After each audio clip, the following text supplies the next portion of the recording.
shut the door and talk to your Father and pray in secret, because He hears in secret. Just let it be intimate time.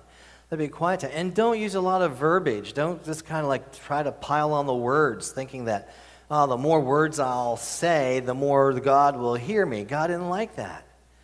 God looks at our hearts, and He even knows what we're asking before we say it. So just be simple, be direct with God.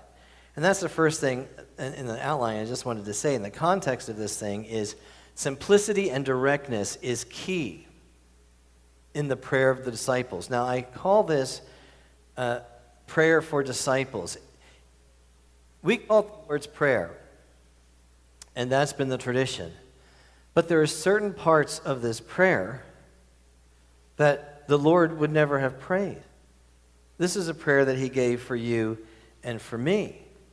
But Jesus never would have prayed, forgive us our debts as we forgive our debtors. He never would have prayed, forgive us our sins as we forgive those who sin against us. He would have prayed, forgive those, as we forgive those who sin against us. He forgave sins all the time, but He Himself had no sins to be forgiven.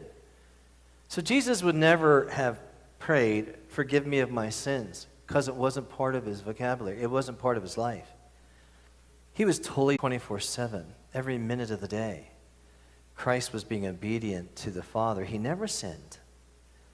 So on that basis alone, you could think that this prayer really wasn't something that Jesus prayed for Himself, because He didn't need to.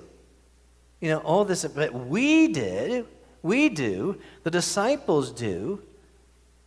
And when Luke tells the story about the Lord's Prayer,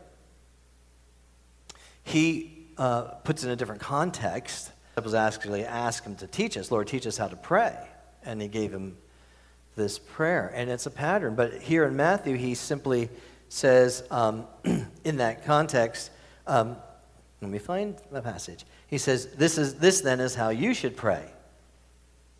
So, in the context of not like the scribes, not like the Pharisees, this then is how you should pray. So it's a pattern for us. And it's simple and direct.